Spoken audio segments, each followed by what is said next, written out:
Welcome to our channel. Today we how to deploy a sponsorship program with ESPN, quick tutorial step by step clearly. Begin by identifying your brand's goals and target audience for the sponsorship program. Research ESPN's current partnerships and sponsorship offerings to understand their structure and audience reach. Create a compelling sponsorship proposal that outlines the benefits for both your brand and ESPN.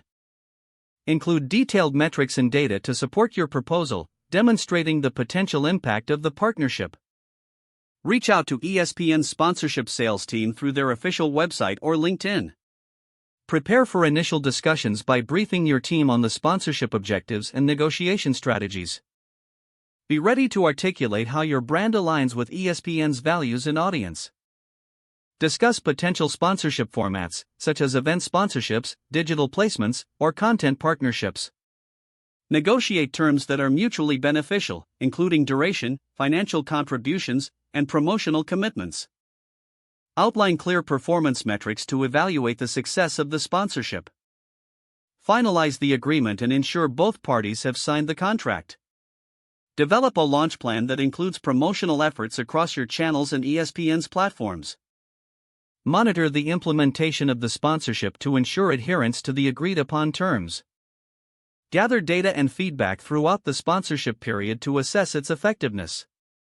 Prepare a comprehensive report at the end of the partnership to evaluate outcomes and future opportunities.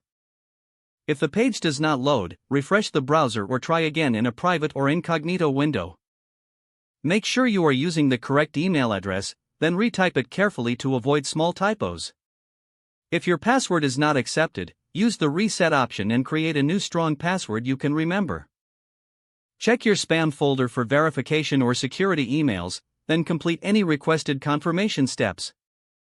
Enable two-factor authentication if available to improve account security and reduce unauthorized access risk.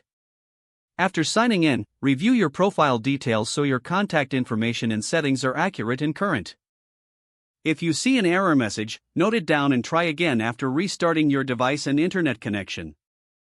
Log out when you finish, especially on shared devices, to keep your account and payment information secure. If the page does not load, refresh the browser or try again in a private or incognito window. Make sure you are using the correct email address, then retype it carefully to avoid small typos. If your password is not accepted, use the reset option and create a new strong password you can remember. Check your spam folder for verification or security emails, then complete any requested confirmation steps. Enable two-factor authentication if available to improve account security and reduce unauthorized access risk. Don't forget to like this video and subscribe to our channel for more step-by-step tech guides.